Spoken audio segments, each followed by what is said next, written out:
Aujourd'hui, la seule chose qui me maintient en vie, la seule qui m'empêche vraiment de m'effondrer, c'est Jésus.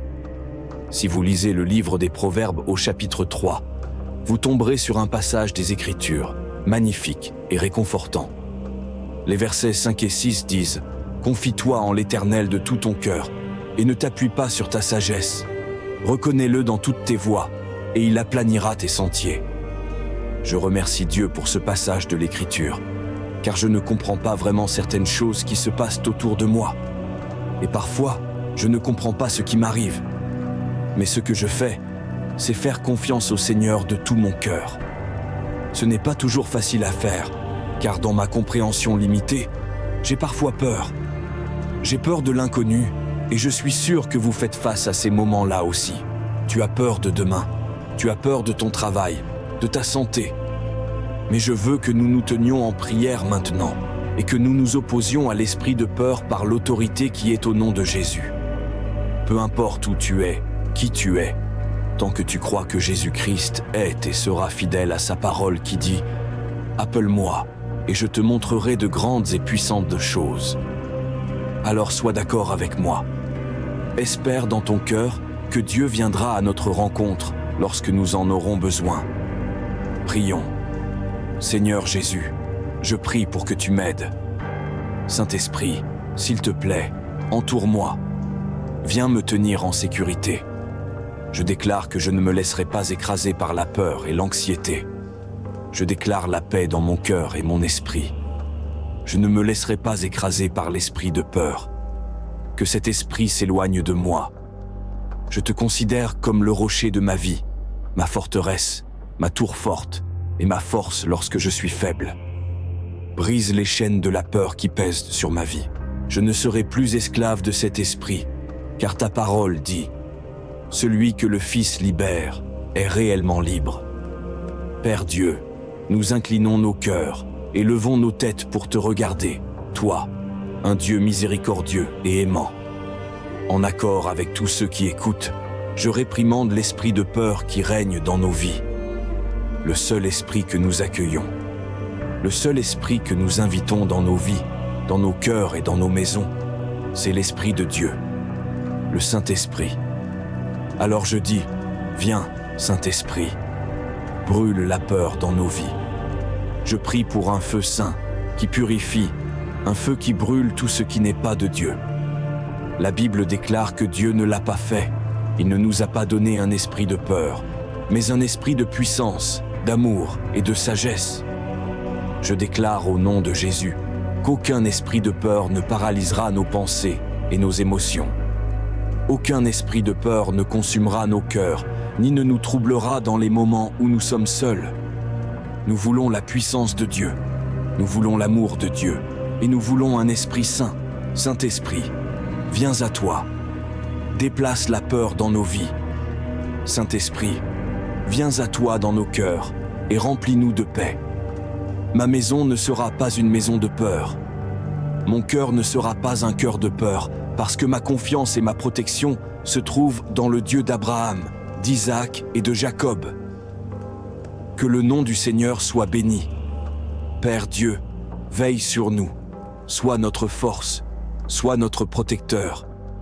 Je prie pour que tout ce que le diable a prévu pour le mal, Dieu le transforme en bien. Peu importe ce que l'ennemi veut utiliser pour nous décourager et nous déprimer, la joie du Seigneur sera notre force. Si tu es devant nous, ô Seigneur, personne ne peut être contre nous. Personne ne peut s'opposer à toi. C'est pourquoi nous venons vers toi pour la sécurité dans nos maisons, la sécurité de nos familles, la sécurité même de nos corps. Trouve une issue à cette situation. Ouvre-nous une voie, Seigneur. Je proclame que le sang de Jésus couvrira chaque croyant qui écoute. Je prie pour que la foi règne dans nos vies au lieu de la peur. Je prie pour que la joie règne dans nos esprits au lieu de la tristesse. Je prie pour que la paix règne dans nos cœurs et nos esprits au lieu de l'inquiétude et de l'anxiété. Seigneur Jésus, en ce moment, laisse ta puissance s'abattre sur nos vies. Alors que nous invoquons le nom au-dessus de tous les noms, je prie pour que tout sentiment de doute soit détruit. que tout sentiment de peur soit éliminé et que toute anxiété disparaisse. Entends notre prière, Père. Seigneur, je prie pour tous ceux qui luttent contre la peur dans leur vie. Enveloppe l'esprit de chacun de ceux qui écoutent de ta vérité et de ton réconfort. Apaise nos émotions. Nous choisissons de te faire confiance. Et nous te confions tous nos soucis, nos peurs et nos angoisses. Nous trouvons la paix dans ta parole. Ta parole qui dit dans Josué 1er verset 9 : « Ne t'ai-je pas donné cet ordre ? Sois fort et courageux. N'aie pas peur. Ne te décourage pas. Car l'Éternel, ton Dieu, sera avec toi partout où tu iras. » Je le déclare, nous n'aurons pas peur. Nous n'aurons pas peur parce que tu es avec nous. Dieu de l'univers, créateur des cieux et de la terre, tu es avec nous. Nous ne sommes forts et courageux que parce que Dieu est à nos côtés. Dans ta parole, tu dis que tu m'as laissé la paix. Ta paix, tu me l'as donnée. Et nous recevons cette promesse de paix. Je te demande donc de guider mes pensées et d'apaiser mes craintes. Que mon cœur ne soit pas troublé par ce monde et aide-moi à ne pas avoir peur. Avec toi, je suis forte et je vaincrai. Seule ta présence peut renouveler un esprit craintif. Par la puissance du sang de Jésus, je ne permettrai pas à la peur de prendre le contrôle de ma vie. Aide-nous en ce moment à avoir confiance en toute situation, à être assuré que tu as le contrôle. Tu détiens l'avenir et nous sommes convaincus que tout concourt à notre bien. Pour celui qui lutte contre la peur, je te demande de le délivrer et de le libérer. Ton amour et ton attention sont infinis parce que tu es un bon Père. Je m'oppose à tout ce qui n'est pas de Dieu. Je m'oppose à l'anxiété, à l'inquiétude, au stress et à la peur. Tu m'as donné un esprit de puissance, d'amour et de sagesse. Je prie pour que ton esprit céleste s'infiltre dans mon esprit. Je l'invite dans ma maison et dans mon cœur. Ta promesse, ô Dieu, est une paix qui dépasse toute compréhension humaine. Et je reçois cette promesse. Et je prie pour celui qui écoute en accord avec moi. Je prie pour qu'il reçoive cette paix qui dépasse toute compréhension. Là où il y a le chagrin et la dévastation, je prie pour que ton esprit agisse pour nous restaurer et nous donner la paix. Rends-nous entiers. Là où il y a de la peur et de l'inquiétude, je prie pour que ton Saint-Esprit touche et apaise nos cœurs. Quand le cœur est lourd, Saint-Esprit, sois notre réconfort. Quand ma vie semble brisée, Seigneur Jésus, j'ai confiance en ta parole. J'ai confiance en toi pour me rendre entier et en ta présence pour me restaurer. Je déclare qu'il y a la paix dans ma vie parce que je dépose mes fardeaux devant toi. Je déclare qu'il y a la paix dans ma vie parce que je suis en sécurité entre tes mains. Seigneur Jésus, je te loue pour ton abondante miséricorde et ta grâce qui règne sur toute ma vie. Je trouve la paix en toi, ô Dieu, car lorsque je suis épuisé, tu es un Dieu qui renouvelle mes forces. Que tes anges de paix nous précèdent lorsque nous sortons et restent à nos côtés quand nous reviendrons. Car nous n'avons pas à nous soucier de notre protection lorsque nous sommes couverts par le sang de Jésus. Apporte la paix dans mon âme, une paix qui surpasse toute compréhension mondaine. Et fais de moi une lumière pour que les autres voient ta force. Je te cherche en ce moment même, car c'est seulement en ta présence que se trouve la paix qui peut protéger nos esprits et nous fortifier. Au nom puissant de Jésus, je prie. La parole de Dieu nous dit dans Jérémie 17, verset 7, « Que bienheureux l'homme qui se confie en l'Éternel et dont l'espérance repose sur l'Éternel, car il est comme un arbre planté près des eaux et qui étend ses racines vers le courant. Il ne craint pas la chaleur quand elle arrive, mais son feuillage reste vert. Il ne s'inquiète pas dans l'année de la sécheresse et ne cesse de porter du fruit. » Ce n'est un secret pour personne que nous vivons dans une période d'incertitude.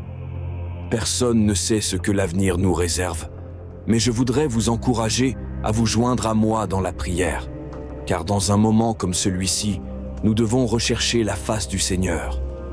Alors que je prie, je vous demande d'élever votre foi et d'avoir un cœur dans l'attente que Dieu ait pitié de nous. et entende notre prière. Alors prions. Notre cher Père céleste, toute la gloire t'appartient, tout l'honneur t'appartient. Je prie en ce moment parce que j'ai besoin de toi. J'ai besoin de ton amour et de ta grâce. Je me tourne vers toi pour trouver une direction. Je te cherche pour des conseils. Je refuse de m'appuyer sur ma propre compréhension. Parce que lorsque je regarde la façon dont les choses sont, et lorsque je regarde ce qui se passe autour de moi, rien n'a de sens. C'est pourquoi je crois qu'il existe un but plus grand que ce que mes yeux peuvent voir. Il y a une raison pour laquelle je traverse cette épreuve. Et si je dois traverser cette épreuve, si telle est ta volonté, je te demande de me donner la force et la foi pour tenir bon et endurer. Je prie pour que tu restes à mes côtés, Seigneur Jésus. Je ne sais pas à quoi je serai confronté demain, mais je sais que ta parole me dit de me soumettre à toi, car tu rendras mes sentiers droits. Je sais que ta parole dans le livre d'Isaïe me dit que lorsque je traverserai les eaux, tu seras avec moi. Quand je traverserai les fleuves, ils ne me submergeront pas.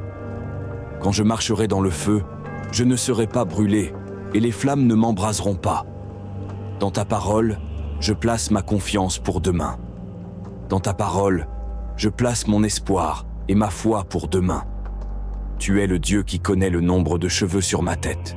Et tu dis dans ta parole que je ne dois pas avoir peur, parce que j'ai plus de valeur pour toi que beaucoup de passereaux.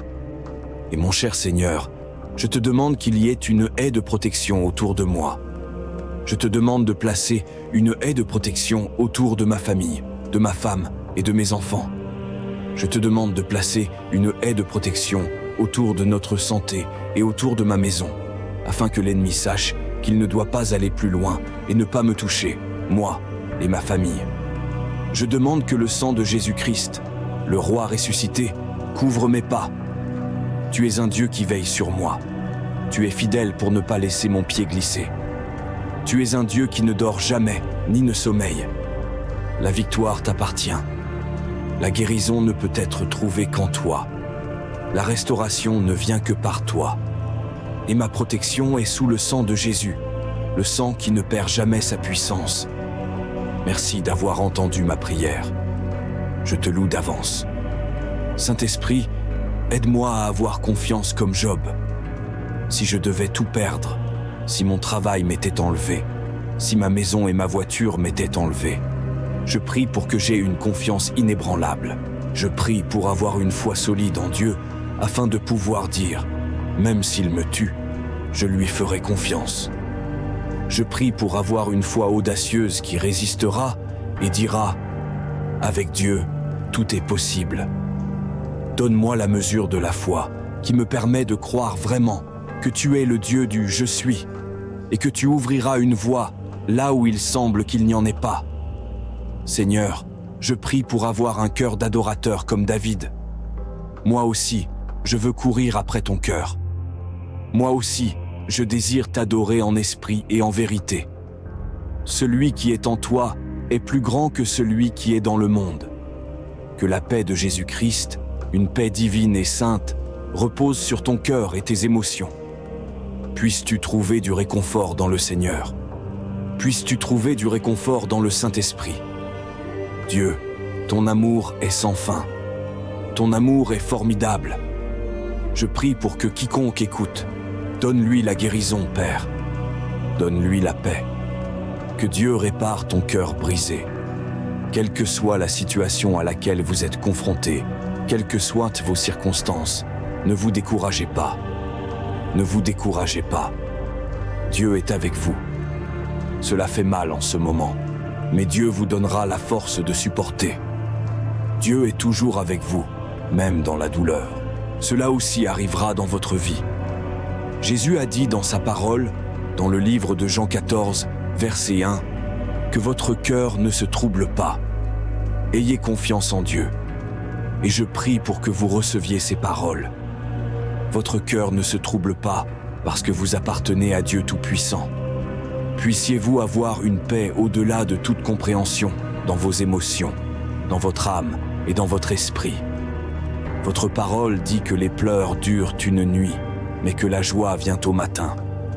Notre espoir est en vous, Dieu, et nous nous tournons vers vous comme vers l'encre de nos âmes. Seigneur, inonde chaque recoin de nos émotions. Que le sang de Jésus efface toute pensée négative. Tu es le bon berger. Tu es le guérisseur des cœurs brisés. Tu es le grand libérateur. C'est pourquoi nous te demandons, en accord avec tous ceux qui nous écoutent, de guérir nos afflictions. Relève ceux qui sont abattus.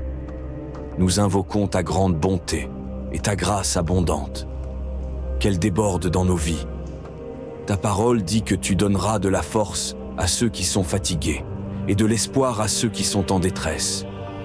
Ta parole dit, « Venez à moi, vous tous qui êtes chargés, et je vous donnerai du repos. » Père, je proclame et déclare toute ta parole et tes promesses à quiconque m'écoute, car tu dis que tu honores ta parole envers nous, même au-dessus de ton nom. Inonde nos cœurs et nos esprits de ton amour. Rafraîchis ceux qui sont fatigués et accablés. Fortifie ceux qui sont faibles dans leurs émotions. Aide ceux qui sont dans la tourmente. Réconforte ceux qui sont en deuil. Guéris ceux qui souffrent et rapproche-toi de tous ceux qui ont besoin de guérison émotionnelle. Ta parole dit que tu guéris ceux qui ont le cœur brisé et que tu es proche de ceux qui sont abattus et déprimés. Tout comme tu es sur le trône, nous savons que tout ira bien. Tu as promis de répondre à tous les besoins selon ta glorieuse richesse en Jésus-Christ.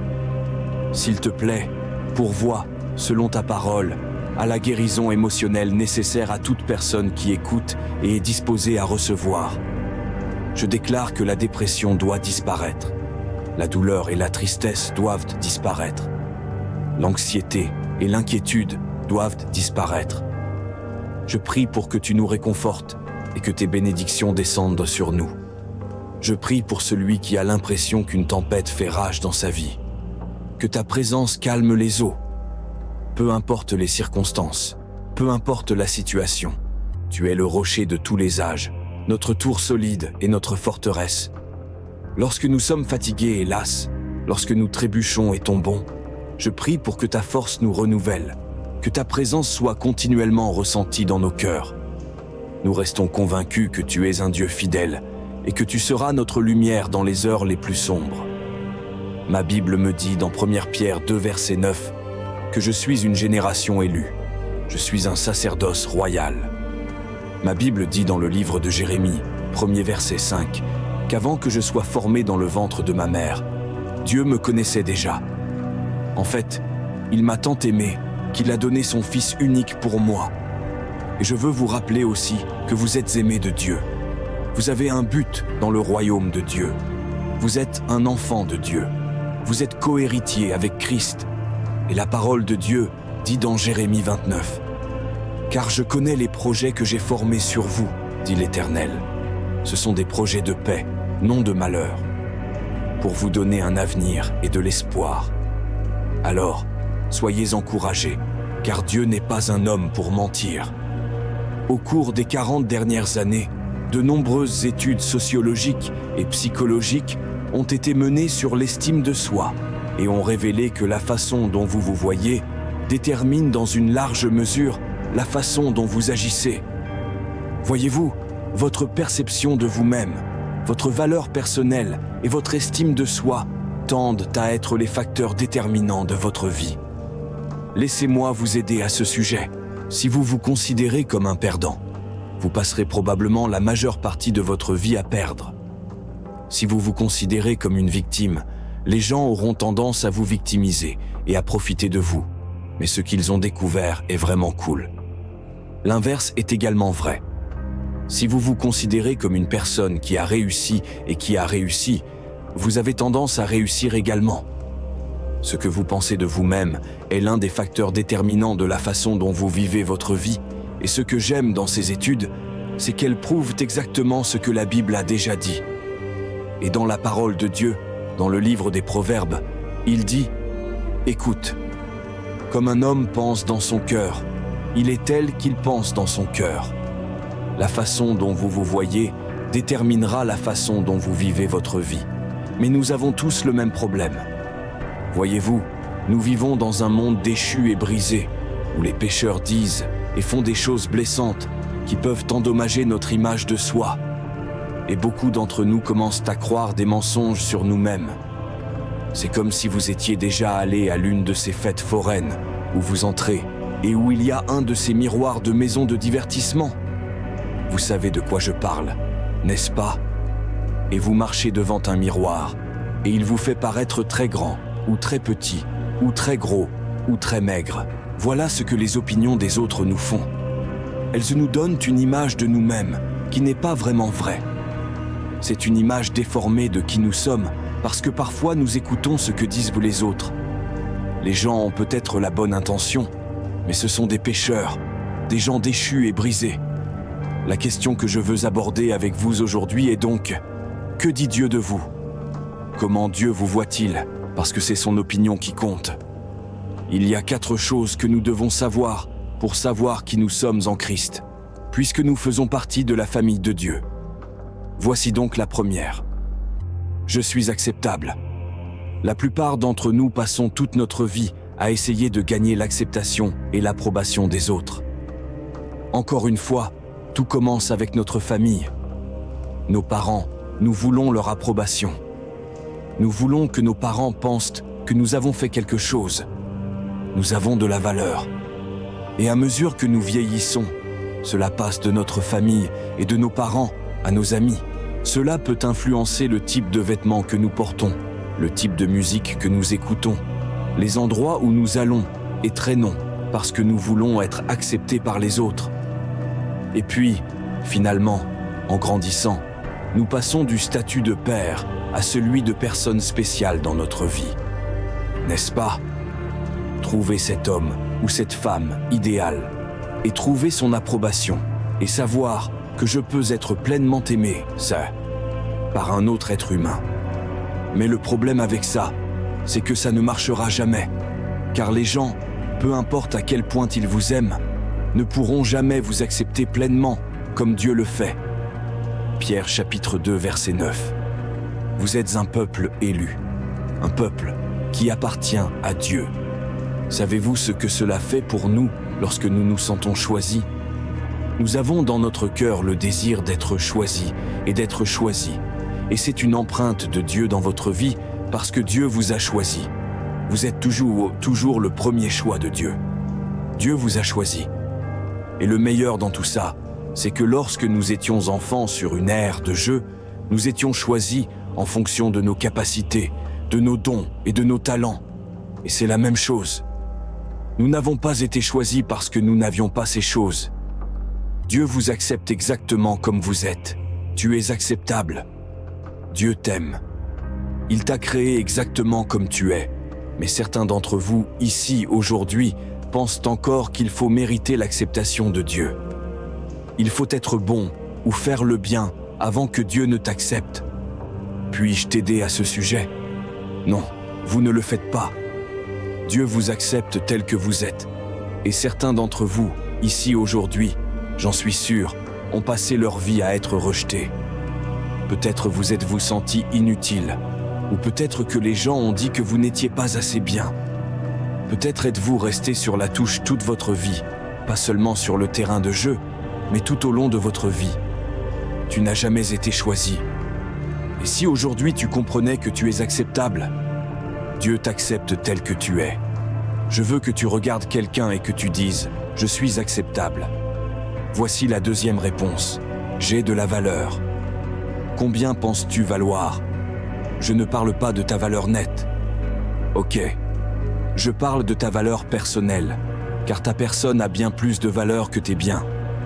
Il y a une énorme différence entre les deux. Que pensez-vous valoir? Que pensez-vous valoir? Eh bien, regardons cela dans le contexte de ces deux questions. Tout d'abord, à qui appartenez-vous? Vous savez ce que dit la Bible? Vous êtes un enfant du Dieu de l'univers. Savez-vous que chaque personne que vous rencontrerez un jour est un fils ou une fille du Dieu Tout-Puissant et que cela vous donne une valeur inestimable? Vous avez tellement de valeur, mais la deuxième question est la suivante. Combien quelqu'un est-il prêt à payer pour vous? Et mes amis, nous n'avons pas besoin de chercher plus loin que la croix de Jésus-Christ. Jésus a payé le prix ultime. Il n'y a jamais eu de prix plus élevé que celui payé par Jésus pour vous, sur la croix, et vous avez tellement de valeur à ses yeux. Et la Bible nous dit que pendant que nous étions encore pécheurs, Christ est mort pour nous. Vous voyez, il n'a pas attendu que je nettoie et que je fasse les choses correctement. Il est descendu parce qu'il ne pouvait pas imaginer l'éternité sans moi. Et j'étais si précieuse et si précieuse pour lui qu'il a voulu venir faire cela pour moi. L'amour de Dieu, une assurance certaine. Que dire de plus? Si Dieu est pour nous, qui se lèvera contre nous? Lui qui n'a même pas épargné son propre Fils, mais l'a livré pour nous tous, comment ne nous donnerait-il pas aussi tout avec lui? Qui accusera encore les élus de Dieu? Dieu lui-même les déclare justes. Qui les condamnera? Le Christ est mort, bien plus, il est ressuscité. Il est à la droite de Dieu et il intercède pour nous. Qu'est-ce qui pourra nous arracher à l'amour du Christ? La détresse ou l'angoisse, la persécution, la faim, la misère, le danger ou l'épée? Car il nous arrive ce que dit l'Écriture. À cause de toi, Seigneur, nous sommes exposés à la mort à longueur de jour. On nous considère comme des moutons destinés à l'abattoir. Mais dans tout cela, nous sommes bien plus que vainqueurs par celui qui nous a aimés. Oui, j'en ai l'absolue certitude. Ni la mort, ni la vie, ni les anges, ni les dominations, ni le présent, ni l'avenir, ni les puissances, ni ce qui est en haut, ni ce qui est en bas, ni aucune autre créature. Rien ne pourra nous arracher à l'amour que Dieu nous a témoigné en Jésus-Christ notre Seigneur.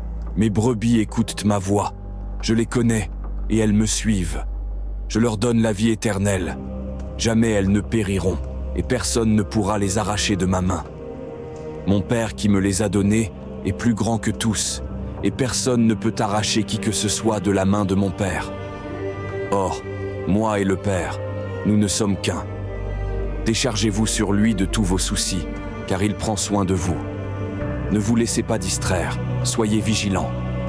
Votre adversaire, le diable, rôde autour de vous comme un lion rugissant, qui cherche quelqu'un à dévorer. Résistez-lui en demeurant ferme dans votre foi, car vous savez que vos frères dispersés à travers le monde connaissent les mêmes souffrances. Mais quand vous aurez souffert un peu de temps, Dieu, l'auteur de toute grâce, qui vous a appelé à connaître sa gloire éternelle dans l'union à Jésus-Christ, vous rétablira lui-même. Il vous affermira, vous fortifiera et vous rendra inébranlable. À lui appartient la puissance pour toujours. Ne vous mettez en souci pour rien, mais, en toute chose, exposez vos besoins à Dieu. Adressez-lui vos prières et vos requêtes, en lui disant aussi votre reconnaissance. Alors la paix de Dieu, qui surpasse tout ce qu'on peut concevoir, gardera votre cœur et votre pensée sous la protection de Jésus-Christ.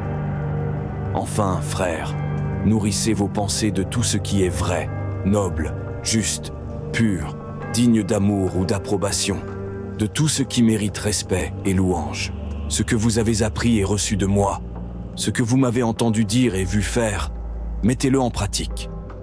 Alors le Dieu qui donne la paix sera avec vous. Je lève les yeux vers les monts. D'où le secours me viendra-t-il? Mon secours vient de l'Éternel qui a fait le ciel et la terre. Il te gardera des faux pas. Ton gardien ne dormira pas. Non, jamais il ne dort, jamais il ne sommeille. Le gardien d'Israël. L'Éternel sera ton gardien. L'Éternel est à ton côté, comme une ombre qui te protège. Et durant le jour, le soleil ne te causera aucun mal, ni, au cours de la nuit, la lune. Oui, l'Éternel te gardera de tout malheur. Il gardera ta vie. L'Éternel veillera sur toi de ton départ à ton retour, dès maintenant et à jamais. Finalement, frères, priez pour nous, afin que la parole du Seigneur se répande rapidement et qu'elle soit honorée ailleurs, comme elle l'est chez vous. Priez aussi pour que nous soyons délivrés des hommes insensés et méchants, car tous n'ont pas la foi. Mais le Seigneur, lui, est fidèle. Il vous rendra fort et vous gardera du diable. Voici l'assurance que nous avons à cause du Seigneur à votre sujet. Vous faites ce que nous vous recommandons, et vous continuerez à le faire. Que le Seigneur dirige votre cœur vers l'amour de Dieu, et vers l'endurance que donne le Christ. Je t'ai donné cet ordre. Prends courage et tiens bon. Ne crains rien et ne te laisse pas effrayer, car moi, l'Éternel ton Dieu, je serai avec toi pour tout ce que tu entreprendras. Prenez courage, tenez bon. Ne craignez rien et ne vous laissez pas effrayer par eux, car l'Éternel votre Dieu marche lui-même avec vous. Il ne vous délaissera pas et ne vous abandonnera pas. Il dit ceci: l'Éternel est ma forteresse, mon rocher, mon libérateur. Il est mon Dieu, le roc solide où je me réfugie. Il est mon sauveur tout-puissant, mon rempart et mon bouclier. Mon asile est en lui. Toi, mon sauveur, tu me délivres des hommes violents. Loué soit l'Éternel. Quand je l'ai appelé, j'ai été délivré de tous mes ennemis. Parfaites sont les voies que prescrit l'Éternel, et sa parole est éprouvée. Ceux qui le prennent pour refuge trouvent en lui un bouclier. Qui est Dieu, sinon l'Éternel? Qui est un roc? C'est notre Dieu. C'est Dieu ma place forte. Il me trace un chemin parfait. Grâce à lui, comme une gazelle je cours et me maintiens sur les hauteurs. C'est lui qui m'entraîne au combat et me fait tendre l'arc de bronze. Ta délivrance me sert de bouclier. Par ta sollicitude, tu me rends fort. Grâce à toi, j'avance plus vite. Mes jambes ne fléchissent pas. Alors tu iras ton chemin en toute sécurité, sans trébucher. Quand tu te coucheras, tu n'éprouveras aucune crainte, et ton sommeil sera paisible. Tu n'auras pas à redouter un désastre imprévu, ni la ruine qui ne manquera pas de fondre sur les méchants. Car l'Éternel sera ton assurance. Il gardera ton pied de tout piège. L'Éternel est comme un donjon bien fortifié. Le juste y accourt, et il y est en sécurité. Toute arme fabriquée pour te faire du mal n'atteindra pas son but, et tu pourras confondre tous tes accusateurs en jugement. Car tel est l'apanage des serviteurs de l'Éternel, et c'est ainsi que je leur fais justice. L'Éternel le déclare. Maintenant l'Éternel qui t'a créé, ô peuple de Jacob, et qui t'a façonné, ô Israël, te déclare ceci. Ne sois pas effrayé, car je t'ai délivré. Je t'ai appelé par ton nom, tu es à moi. Quand tu passeras par les eaux, je serai avec toi. Quand tu traverseras les fleuves, ils ne te submergeront pas. Quand tu marcheras dans le feu, il ne te fera pas de mal, et tu ne seras pas brûlé. Puisque moi, l'Éternel, je suis ton Dieu, le Saint d'Israël, ton Sauveur. Je donnerai l'Égypte comme rançon pour toi, l'Éthiopie et Séba en échange de toi. Oui, parce que tu m'es précieux, et que tu as du prix pour moi, et que je t'aime, je donnerai des hommes en échange de toi, et des nations contre ta vie. Sois donc sans crainte, car je suis avec toi. Je ferai revenir tes enfants de l'Orient, je te rassemblerai de l'Occident. Ne sois pas effrayé, car je suis avec toi. Ne sois pas angoissé, car moi, je suis ton Dieu. Je t'affermis, je viens à ton secours. Pour sûr, je te soutiens de mon bras droit qui fait justice. Tous ceux qui sont irrités contre toi sombreront dans la honte et dans le déshonneur. Tes adversaires seront réduits à rien, ils périront. Tu auras beau chercher, tu ne trouveras plus ceux qui te querellaient, qui te faisaient la guerre. Ils seront tous anéantis, réduits à rien. Car c'est moi, l'Éternel, qui suis ton Dieu. Je saisis ta main droite, je te dis, sois sans crainte, je suis là pour t'aider. Mes amis, c'est une bonne nouvelle. Vous avez de la valeur, mais je pense qu'il y a des gens ici aujourd'hui qui pourraient les penser cela. Que peut-être vous pensez, hé, je n'ai pas de valeur. Peut-être que vous avez été traités comme des moins que rien dans votre vie. Peut-être que vous avez été jetés. Peut-être qu'on vous a dit que vous n'étiez bon à rien. Et si aujourd'hui vous réalisiez à quel point vous avez de la valeur, vous réalisiez à qui vous appartenez, et vous réalisiez que Jésus a payé le prix ultime pour vous, comment cela changerait-il votre vie? Voici la troisième affirmation. Je suis capable. 1 Pierre, chapitre 2, verset 9. Vous êtes un sacerdoce royal. Je veux que vous entouriez ce mot prêtre. Voyez-vous, dans notre société d'aujourd'hui, nous pouvons penser aux prêtres de différentes manières, mais je veux vous expliquer ce que signifie prêtre. Savez-vous que ce mot prêtre signifie en fait le mot pont? Le mot prêtre signifie en fait pont. En tant que prêtre, vous êtes censé être un pont. Qu'est-ce que je veux dire par là? Voyez-vous, lorsque Dieu a créé l'univers, il a tout créé pour que tout soit parfait et saint. Et puis, il a créé l'homme, et il nous a donné une règle, et il a dit « Tout ce que vous avez à faire, c'est de me faire confiance. » Est-ce que vous me faites confiance? Et malheureusement, nous avons pris la décision de ne pas faire confiance à Dieu. Et à cause de cela, le péché est entré dans le monde. Et ce qui s'est passé lorsque ce moment est arrivé, c'est qu'un fossé s'est créé entre Dieu et les gens. Et Dieu n'a jamais voulu cela. Dieu voulait que nous ayons une relation avec lui. Il nous a tellement aimés qu'il a voulu construire un pont entre Dieu et l'homme. Il a donc établi ce qu'on appelle un prêtre. Si vous vous souvenez de l'Ancien Testament, ce que ce prêtre faisait, c'était un endroit appelé le tabernacle. Et à l'intérieur du tabernacle se trouvait ce qu'on appelle le Saint des Saints.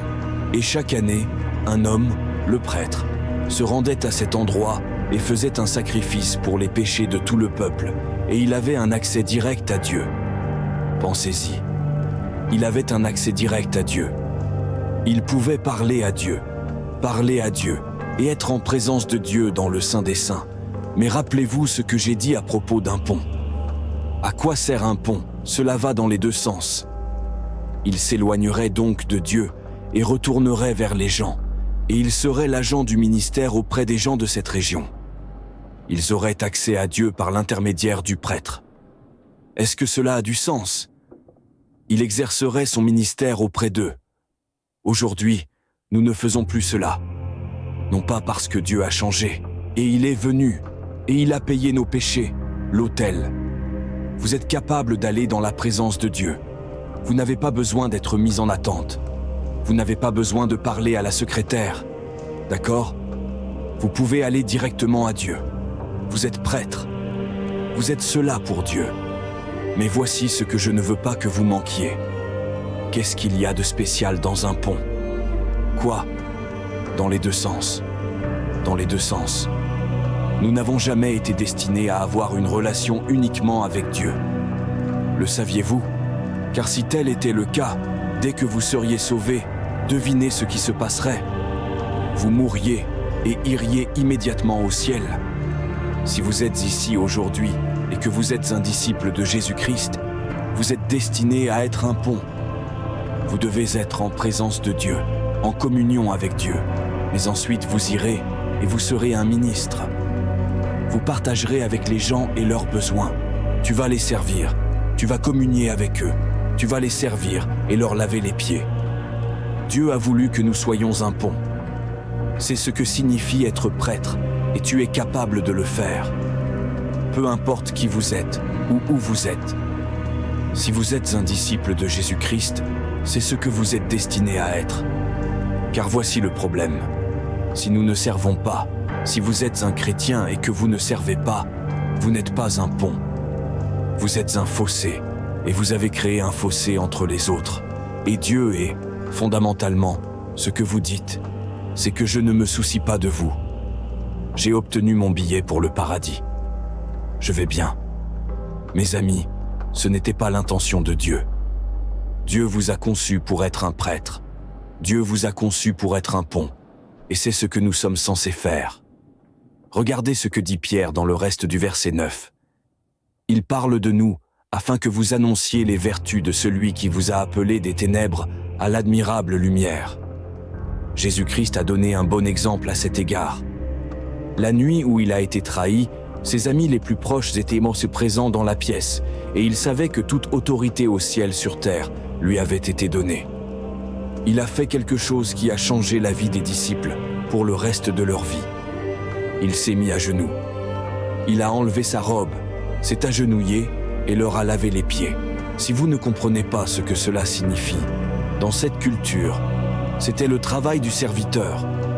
C'était le travail le plus bas que l'on pouvait obtenir. Et je dirais que vous auriez pu entendre une mouche voler dans cette pièce lorsque Jésus s'agenouillait et lavait leurs pieds. Et quand il eut fini, il se releva, s'assit et dit à ses disciples, « Vous m'appelez Seigneur et Maître, et vous avez raison de le faire. Et si moi, votre Seigneur et Maître, je vous ai lavé les pieds, Vous devez maintenant faire de même. Mes amis, si vous êtes un disciple de Jésus-Christ et sauvé par son sang, vous êtes capable d'aller en présence de Dieu. Mais ce n'est pas tout ce que vous devez faire. Vous devez servir.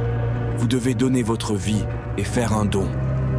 Même si vous ne pensez pas en être capable, réalisez-vous que l'Esprit qui a ressuscité Jésus d'entre les morts est vivant en vous et que vous y avez pleinement accès. Vous pouvez aller chercher la puissance de Dieu, directement de Dieu, et ensuite vous pouvez aller et être un pont et servir les gens. Nous avons vu des vies changer, et c'est ainsi que cela se produit, mes amis, en servant les autres. Voici le numéro 4. Je suis pardonné. 1 Pierre 2 dit « Autrefois vous n'étiez pas un peuple, mais maintenant vous êtes le peuple de Dieu. Autrefois vous n'aviez pas obtenu miséricorde, mais maintenant vous avez obtenu miséricorde. » Je pense que certains d'entre nous ont une vision faussée de qui est vraiment Dieu. Mes amis, Dieu vous adore. Et écoutez ce que dit Ésaïe au chapitre 43, verset 25. « Je suis le Dieu qui pardonne vos péchés, et je le fais à cause de qui je suis. Je ne vous tiendrai pas pour responsable de vos péchés. Vous êtes acceptable, tu es précieux. Tu es précieux. Tu es capable, et tu es pardonné. » La parole de Dieu nous dit dans Jérémie 17, verset 7, « Que bienheureux l'homme qui se confie en l'Éternel, et dont l'espérance repose sur l'Éternel. Car il est comme un arbre planté près des eaux, et qui étend ses racines vers le courant. Il ne craint pas la chaleur quand elle arrive, mais son feuillage reste vert. Il ne s'inquiète pas dans l'année de la sécheresse, et ne cesse de porter du fruit. » Ce n'est un secret pour personne que nous vivons dans une période d'incertitude. Personne ne sait ce que l'avenir nous réserve, mais je voudrais vous encourager à vous joindre à moi dans la prière, car dans un moment comme celui-ci, nous devons rechercher la face du Seigneur.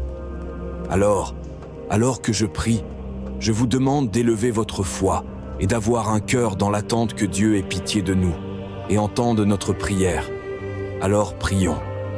Notre cher Père Céleste, toute la gloire t'appartient, tout l'honneur t'appartient. Je prie en ce moment parce que j'ai besoin de toi. J'ai besoin de ton amour et de ta grâce. Je me tourne vers toi pour trouver une direction. Je te cherche pour des conseils.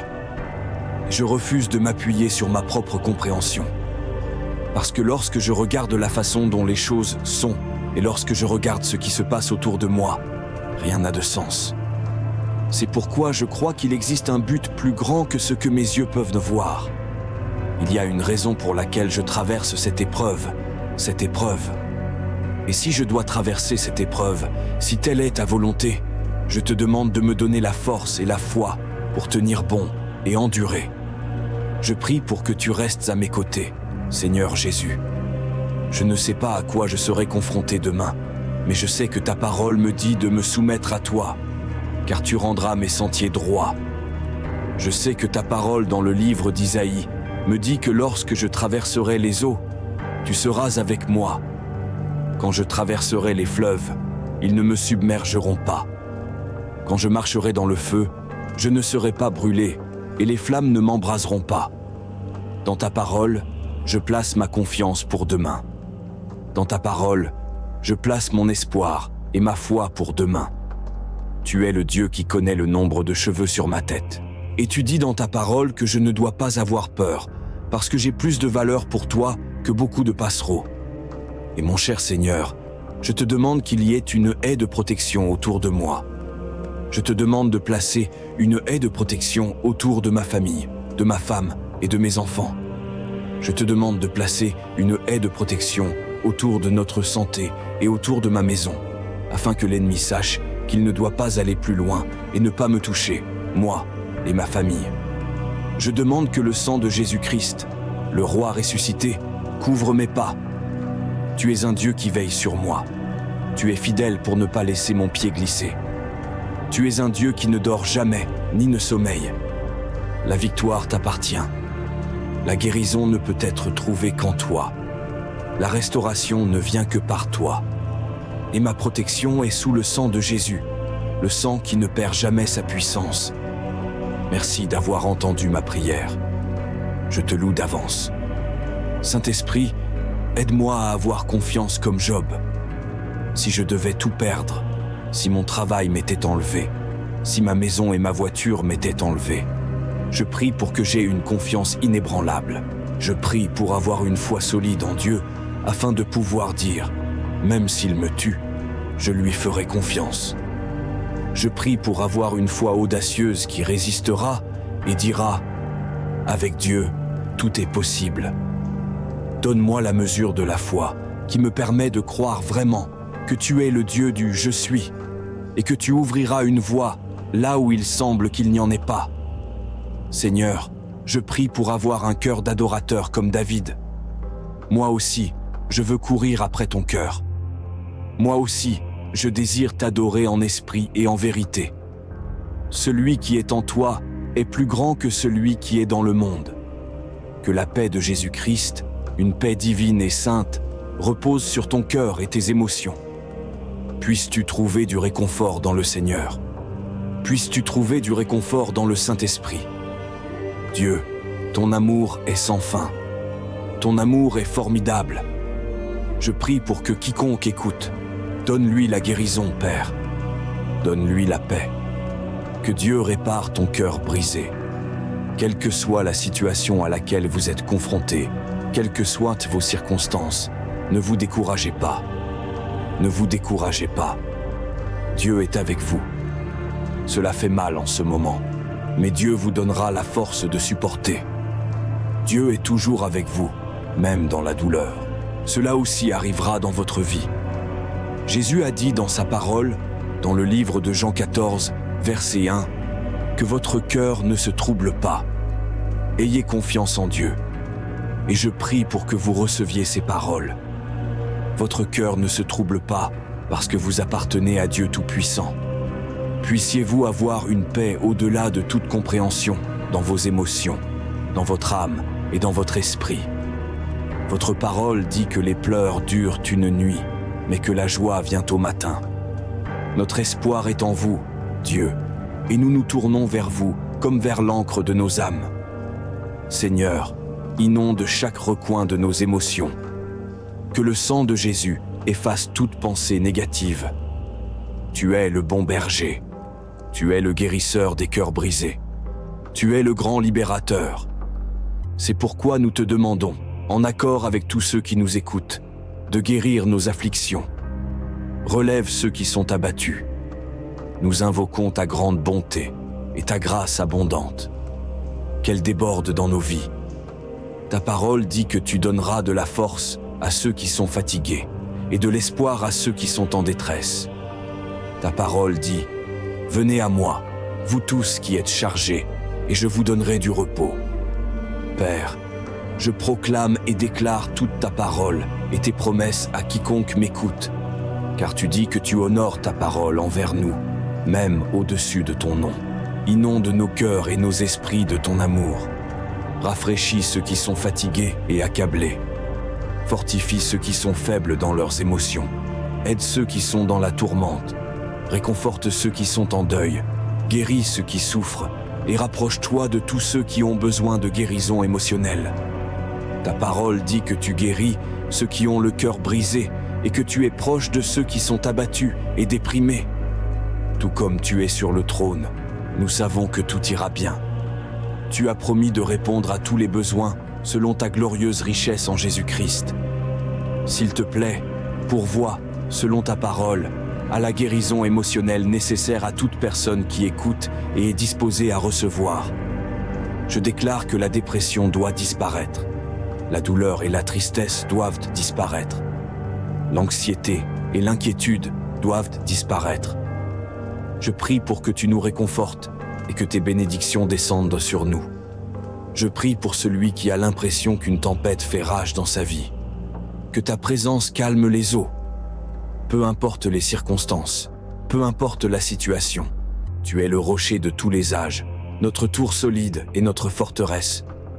Lorsque nous sommes fatigués et las, lorsque nous trébuchons et tombons, je prie pour que ta force nous renouvelle, que ta présence soit continuellement ressentie dans nos cœurs.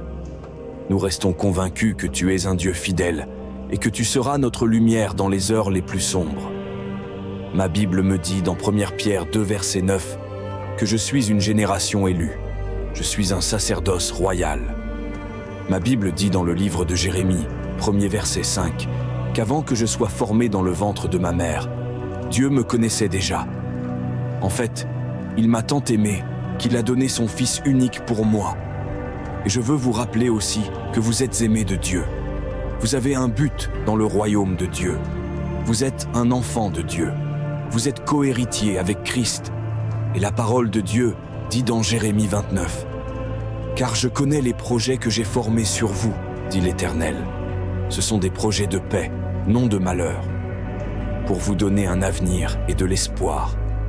Alors, soyez encouragés, car Dieu n'est pas un homme pour mentir. » Au cours des 40 dernières années, de nombreuses études sociologiques et psychologiques ont été menées sur l'estime de soi et ont révélé que la façon dont vous vous voyez détermine dans une large mesure la façon dont vous agissez. Voyez-vous, votre perception de vous-même, votre valeur personnelle et votre estime de soi tendent à être les facteurs déterminants de votre vie. Laissez-moi vous aider à ce sujet. Si vous vous considérez comme un perdant, vous passerez probablement la majeure partie de votre vie à perdre. Si vous vous considérez comme une victime, les gens auront tendance à vous victimiser et à profiter de vous. Mais ce qu'ils ont découvert est vraiment cool. L'inverse est également vrai. Si vous vous considérez comme une personne qui a réussi et qui a réussi, vous avez tendance à réussir également. Ce que vous pensez de vous-même est l'un des facteurs déterminants de la façon dont vous vivez votre vie, et ce que j'aime dans ces études, c'est qu'elles prouvent exactement ce que la Bible a déjà dit. Et dans la parole de Dieu, dans le livre des Proverbes, il dit « Écoute, comme un homme pense dans son cœur, il est tel qu'il pense dans son cœur. » La façon dont vous vous voyez déterminera la façon dont vous vivez votre vie. Mais nous avons tous le même problème.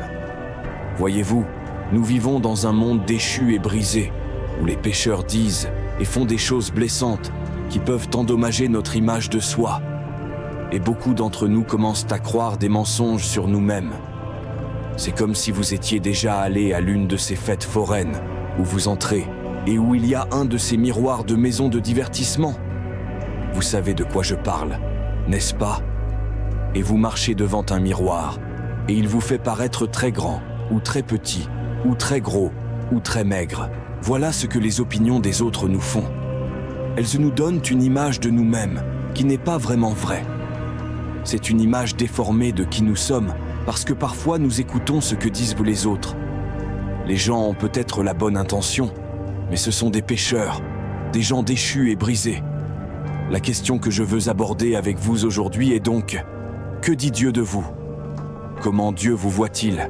Parce que c'est son opinion qui compte. Il y a 4 choses que nous devons savoir pour savoir qui nous sommes en Christ, puisque nous faisons partie de la famille de Dieu. Voici donc la première. Je suis acceptable. La plupart d'entre nous passons toute notre vie à essayer de gagner l'acceptation et l'approbation des autres. Encore une fois, tout commence avec notre famille. Nos parents, nous voulons leur approbation. Nous voulons que nos parents pensent que nous avons fait quelque chose. Nous avons de la valeur. Et à mesure que nous vieillissons, cela passe de notre famille et de nos parents à nos amis. Cela peut influencer le type de vêtements que nous portons, le type de musique que nous écoutons, les endroits où nous allons et traînons parce que nous voulons être acceptés par les autres. Et puis, finalement, en grandissant, nous passons du statut de père à celui de personne spéciale dans notre vie. N'est-ce pas? Trouver cet homme ou cette femme idéale et trouver son approbation et savoir que je peux être pleinement aimé, ça, par un autre être humain. Mais le problème avec ça, c'est que ça ne marchera jamais, car les gens, peu importe à quel point ils vous aiment, ne pourront jamais vous accepter pleinement comme Dieu le fait.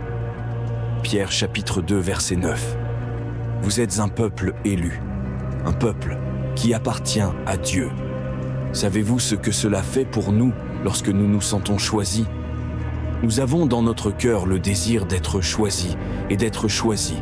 Et c'est une empreinte de Dieu dans votre vie parce que Dieu vous a choisi. Vous êtes toujours le premier choix de Dieu. Dieu vous a choisi. Et le meilleur dans tout ça, c'est que lorsque nous étions enfants sur une aire de jeu, nous étions choisis en fonction de nos capacités, de nos dons et de nos talents. Et c'est la même chose. Nous n'avons pas été choisis parce que nous n'avions pas ces choses. Dieu vous accepte exactement comme vous êtes. Tu es acceptable. Dieu t'aime. Il t'a créé exactement comme tu es.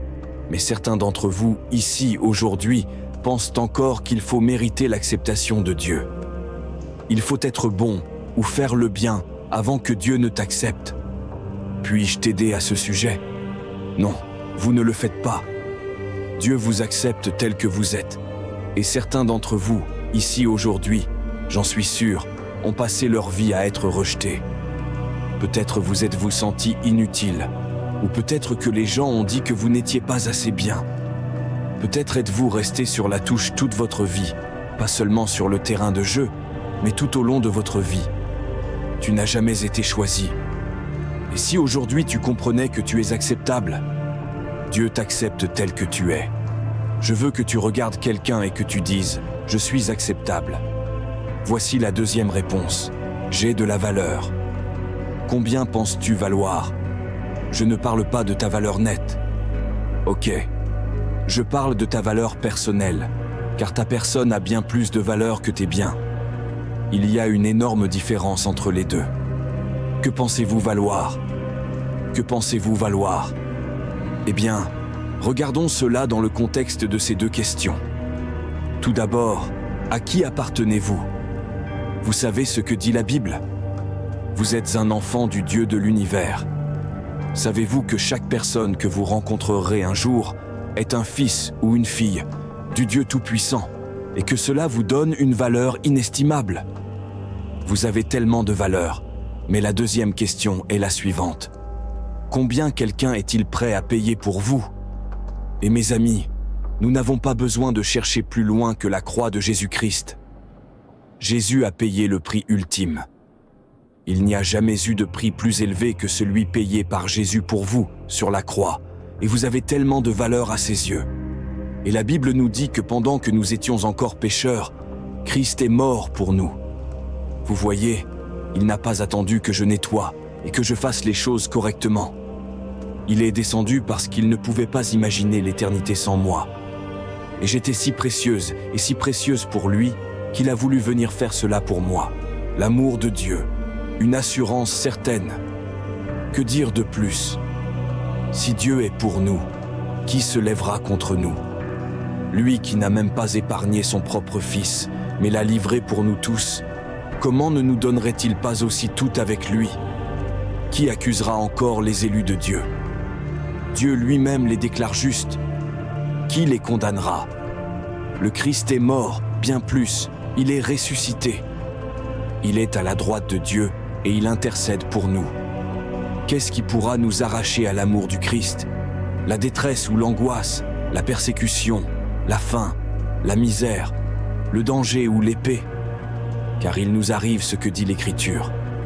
À cause de toi, Seigneur, nous sommes exposés à la mort à longueur de jour. On nous considère comme des moutons destinés à l'abattoir. Mais dans tout cela, nous sommes bien plus que vainqueurs par celui qui nous a aimés. Oui, j'en ai l'absolue certitude. Ni la mort, ni la vie, ni les anges, ni les dominations, ni le présent, ni l'avenir, ni les puissances, ni ce qui est en haut, ni ce qui est en bas, ni aucune autre créature. Rien ne pourra nous arracher à l'amour que Dieu nous a témoigné en Jésus-Christ notre Seigneur. Mes brebis écoutent ma voix, je les connais et elles me suivent. Je leur donne la vie éternelle. Jamais elles ne périront et personne ne pourra les arracher de ma main. Mon Père qui me les a donnés est plus grand que tous et personne ne peut arracher qui que ce soit de la main de mon Père. Or, moi et le Père, nous ne sommes qu'un. Déchargez-vous sur lui de tous vos soucis, car il prend soin de vous. Ne vous laissez pas distraire, soyez vigilants. Votre adversaire, le diable, rôde autour de vous comme un lion rugissant. qui cherche quelqu'un à dévorer. Résistez-lui en demeurant ferme dans votre foi, car vous savez que vos frères dispersés à travers le monde connaissent les mêmes souffrances. Mais quand vous aurez souffert un peu de temps, Dieu, l'auteur de toute grâce, qui vous a appelé à connaître sa gloire éternelle dans l'union à Jésus-Christ, vous rétablira lui-même. Il vous affermira, vous fortifiera et vous rendra inébranlable. À lui appartient la puissance pour toujours. Ne vous mettez en souci pour rien, mais, en toute chose, exposez vos besoins à Dieu. Adressez-lui vos prières et vos requêtes, en lui disant aussi votre reconnaissance. Alors la paix de Dieu, qui surpasse tout ce qu'on peut concevoir, gardera votre cœur et votre pensée sous la protection de Jésus-Christ. Enfin, frères, nourrissez vos pensées de tout ce qui est vrai, noble, juste, pur, digne d'amour ou d'approbation, de tout ce qui mérite respect et louange. Ce que vous avez appris et reçu de moi, ce que vous m'avez entendu dire et vu faire, mettez-le en pratique. Alors le Dieu qui donne la paix sera avec vous. Je lève les yeux vers les monts. D'où le secours me viendra-t-il? Mon secours vient de l'Éternel qui a fait le ciel et la terre. Il te gardera des faux pas. Ton gardien ne dormira pas. Non, jamais il ne dort. Jamais il ne sommeille, le gardien d'Israël. L'Éternel sera ton gardien. L'Éternel est à ton côté, comme une ombre qui te protège. Et durant le jour, le soleil ne te causera aucun mal, ni, au cours de la nuit, la lune. Oui, l'Éternel te gardera de tout malheur. Il gardera ta vie. L'Éternel veillera sur toi de ton départ à ton retour, dès maintenant et à jamais. Finalement, frères, priez pour nous, afin que la parole du Seigneur se répande rapidement et qu'elle soit honorée ailleurs, comme elle l'est chez vous. Priez aussi pour que nous soyons délivrés des hommes insensés et méchants, car tous n'ont pas la foi. Mais le Seigneur, lui, est fidèle. Il vous rendra fort et vous gardera du diable. Voici l'assurance que nous avons à cause du Seigneur à votre sujet. Vous faites ce que nous vous recommandons, et vous continuerez à le faire. Que le Seigneur dirige votre cœur vers l'amour de Dieu et vers l'endurance que donne le Christ. Je t'ai donné cet ordre. Prends courage et tiens bon. Ne crains rien et ne te laisse pas effrayer, car moi, l'Éternel ton Dieu, je serai avec toi pour tout ce que tu entreprendras. Prenez courage, tenez bon. Ne craignez rien et ne vous laissez pas effrayer par eux, car l'Éternel votre Dieu marche lui-même avec vous. Il ne vous délaissera pas et ne vous abandonnera pas. Il dit ceci: l'Éternel est ma forteresse, mon rocher, mon libérateur. Il est mon Dieu, le roc solide où je me réfugie. Il est mon sauveur tout-puissant, mon rempart et mon bouclier. Mon asile est en lui. Toi, mon sauveur, tu me délivres des hommes violents. Loué soit l'Éternel. Quand je l'ai appelé, j'ai été délivré de tous mes ennemis. Parfaites sont les voies que prescrit l'Éternel, et sa parole est éprouvée. Ceux qui le prennent pour refuge trouvent en lui un bouclier. Qui est Dieu, sinon l'Éternel? Qui est un roc? C'est notre Dieu. C'est Dieu ma place forte, il me trace un chemin parfait. Grâce à lui, comme une gazelle je cours et me maintiens sur les hauteurs. C'est lui qui m'entraîne au combat et me fait tendre l'arc de bronze. Ta délivrance me sert de bouclier. Par ta sollicitude, tu me rends fort. Grâce à toi, j'avance plus vite. Mes jambes ne fléchissent pas. Alors tu iras ton chemin en toute sécurité, sans trébucher. Quand tu te coucheras, tu n'éprouveras aucune crainte, et ton sommeil sera paisible. Tu n'auras pas à redouter un désastre imprévu, ni la ruine qui ne manquera pas de fondre sur les méchants. Car l'Éternel sera ton assurance. Il gardera ton pied de tout piège. L'Éternel est comme un donjon bien fortifié. Le juste y accourt, et il y est en sécurité. Toute arme fabriquée pour te faire du mal n'atteindra pas son but, et tu pourras confondre tous tes accusateurs en jugement. Car tel est l'apanage des serviteurs de l'Éternel, et c'est ainsi que je leur fais justice. L'Éternel le déclare. Maintenant l'Éternel qui t'a créé, ô peuple de Jacob, et qui t'a façonné, ô Israël, te déclare ceci. Ne sois pas effrayé, car je t'ai délivré. Je t'ai appelé par ton nom. Tu es à moi. Quand tu passeras par les eaux, je serai avec toi. Quand tu traverseras les fleuves, ils ne te submergeront pas. Quand tu marcheras dans le feu, il ne te fera pas de mal et tu ne seras pas brûlé. Puisque moi, l'Éternel, je suis ton Dieu, le Saint d'Israël, ton Sauveur. Je donnerai l'Égypte comme rançon pour toi, l'Éthiopie et Séba en échange de toi.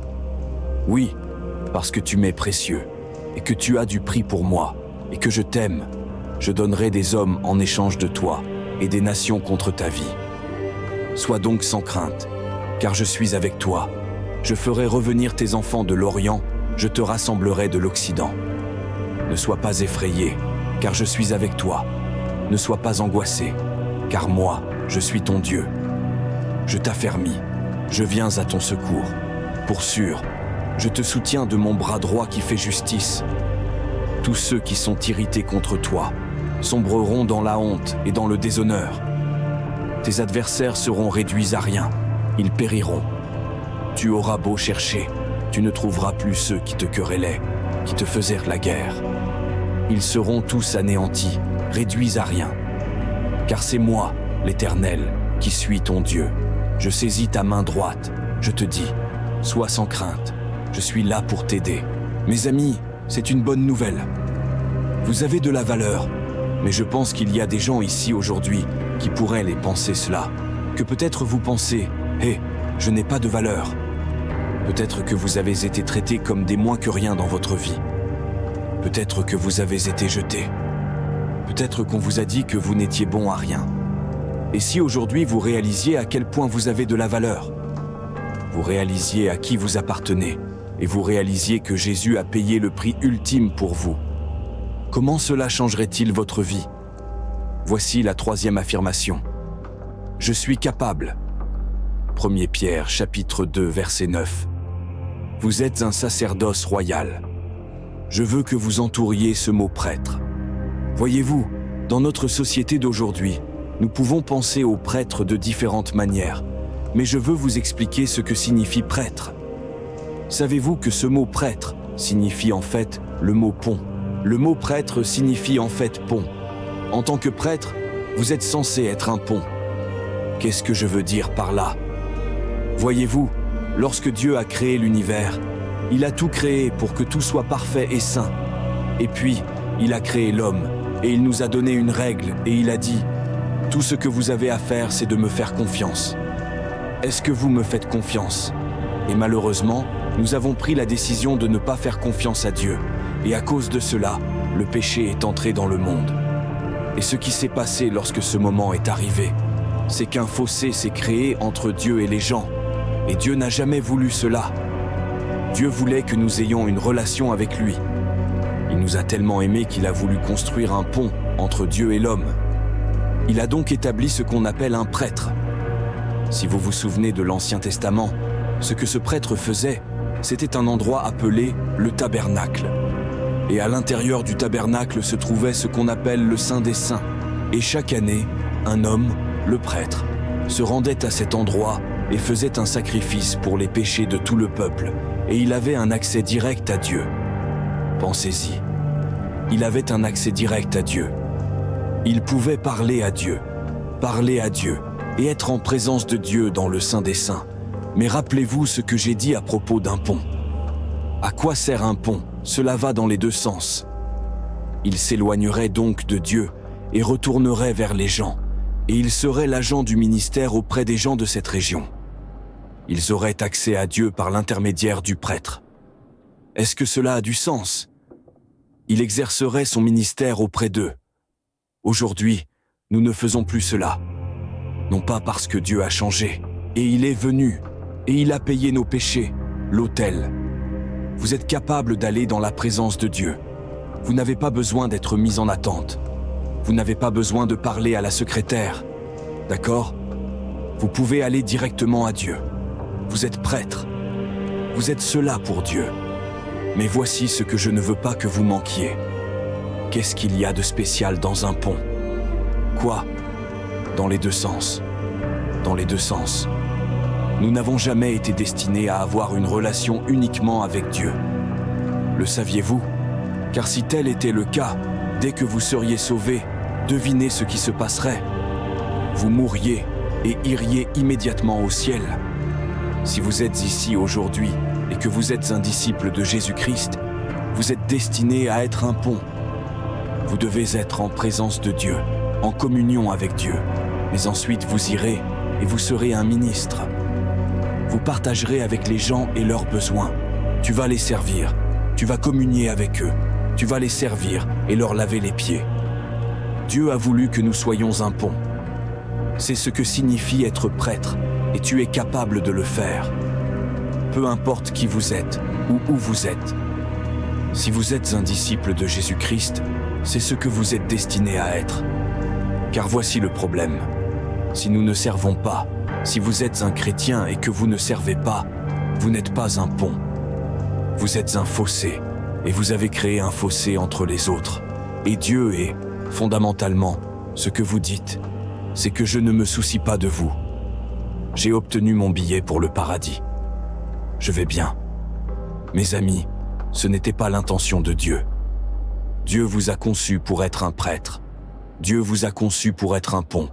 Et c'est ce que nous sommes censés faire. Regardez ce que dit Pierre dans le reste du verset 9. Il parle de nous afin que vous annonciez les vertus de celui qui vous a appelés des ténèbres à l'admirable lumière. Jésus-Christ a donné un bon exemple à cet égard. La nuit où il a été trahi, ses amis les plus proches étaient présents dans la pièce, et il savait que toute autorité au ciel sur terre lui avait été donnée. Il a fait quelque chose qui a changé la vie des disciples pour le reste de leur vie. Il s'est mis à genoux. Il a enlevé sa robe, s'est agenouillé et leur a lavé les pieds.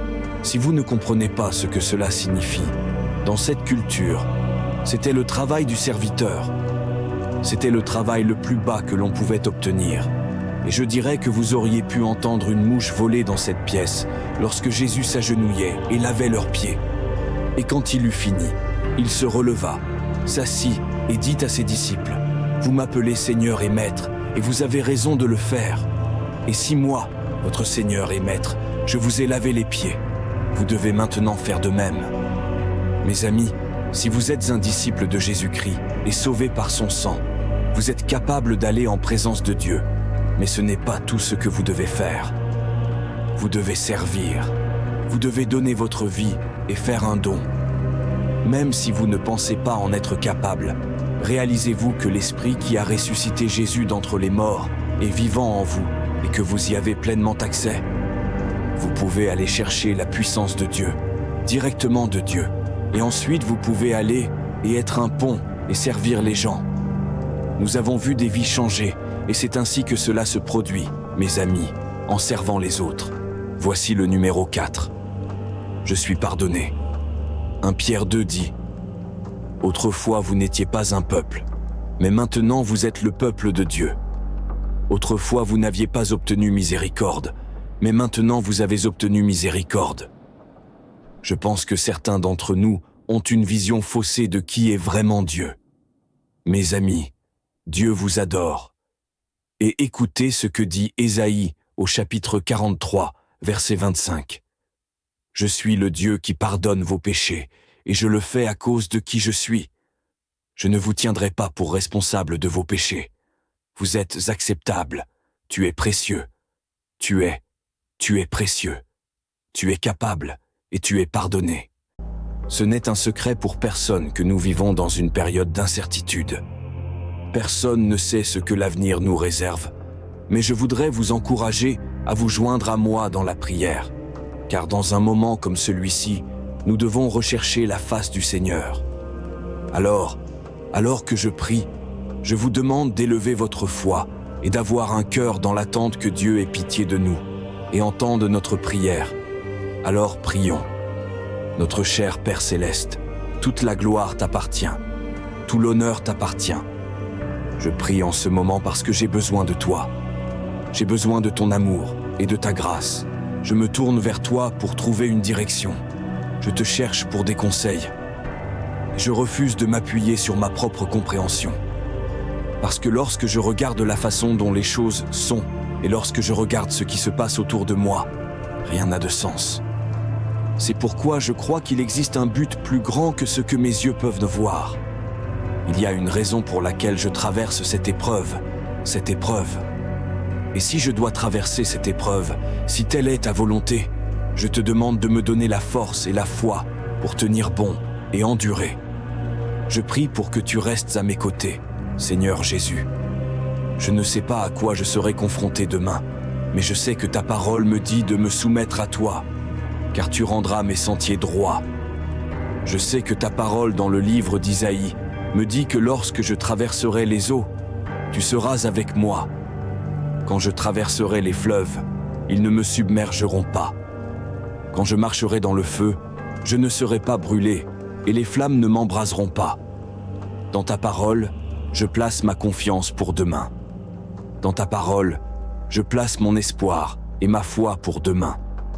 Tu es le Dieu qui connaît le nombre de cheveux sur ma tête. Et tu dis dans ta parole que je ne dois pas avoir peur, parce que j'ai plus de valeur pour toi que beaucoup de passereaux. Et mon cher Seigneur, je te demande qu'il y ait une haie de protection autour de moi. Je te demande de placer une haie de protection autour de ma famille, de ma femme et de mes enfants.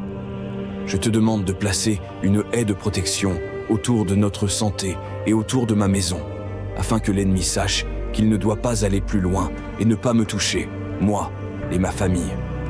Je demande que le sang de Jésus-Christ, le roi ressuscité, couvre mes pas.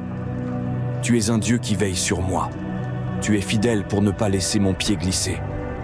Tu es un Dieu qui ne dort jamais, ni ne sommeille. La victoire t'appartient. La guérison ne peut être trouvée qu'en toi. La restauration ne vient que par toi. Et ma protection est sous le sang de Jésus, le sang qui ne perd jamais sa puissance. Merci d'avoir entendu ma prière. Je te loue d'avance. Saint-Esprit, aide-moi à avoir confiance comme Job. Si je devais tout perdre, si mon travail m'était enlevé, si ma maison et ma voiture m'étaient enlevées, je prie pour que j'aie une confiance inébranlable. Je prie pour avoir une foi solide en Dieu, afin de pouvoir dire, même s'il me tue, je lui ferai confiance. Je prie pour avoir une foi audacieuse qui résistera et dira, avec Dieu, tout est possible. Donne-moi la mesure de la foi qui me permet de croire vraiment que tu es le Dieu du « je suis » et que tu ouvriras une voie là où il semble qu'il n'y en ait pas. Seigneur, je prie pour avoir un cœur d'adorateur comme David. Moi aussi, je veux courir après ton cœur. Moi aussi, je désire t'adorer en esprit et en vérité. Celui qui est en toi est plus grand que celui qui est dans le monde. Que la paix de Jésus-Christ, une paix divine et sainte, repose sur ton cœur et tes émotions. Puisses-tu trouver du réconfort dans le Seigneur. Puisses-tu trouver du réconfort dans le Saint-Esprit. Dieu, ton amour est sans fin. Ton amour est formidable. Je prie pour que quiconque écoute, donne-lui la guérison, Père. Donne-lui la paix. Que Dieu répare ton cœur brisé. Quelle que soit la situation à laquelle vous êtes confrontés, quelles que soient vos circonstances, ne vous découragez pas. Ne vous découragez pas. Dieu est avec vous. Cela fait mal en ce moment, mais Dieu vous donnera la force de supporter. Dieu est toujours avec vous, même dans la douleur. Cela aussi arrivera dans votre vie. Jésus a dit dans sa parole, dans le livre de Jean 14, verset 1, que votre cœur ne se trouble pas. Ayez confiance en Dieu. Et je prie pour que vous receviez ces paroles. Votre cœur ne se trouble pas parce que vous appartenez à Dieu Tout-Puissant. Puissiez-vous avoir une paix au-delà de toute compréhension dans vos émotions, dans votre âme et dans votre esprit. Votre parole dit que les pleurs durent une nuit, mais que la joie vient au matin. Notre espoir est en vous, Dieu, et nous nous tournons vers vous comme vers l'encre de nos âmes. Seigneur, inonde chaque recoin de nos émotions. Que le sang de Jésus efface toute pensée négative. Tu es le bon berger. Tu es le guérisseur des cœurs brisés. Tu es le grand libérateur. C'est pourquoi nous te demandons, en accord avec tous ceux qui nous écoutent, de guérir nos afflictions. Relève ceux qui sont abattus. nous invoquons ta grande bonté et ta grâce abondante.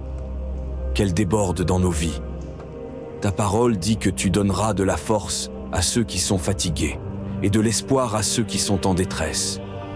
Ta parole dit « Venez à moi, vous tous qui êtes chargés, et je vous donnerai du repos. » Père, je proclame et déclare toute ta parole et tes promesses à quiconque m'écoute, car tu dis que tu honores ta parole envers nous, même au-dessus de ton nom.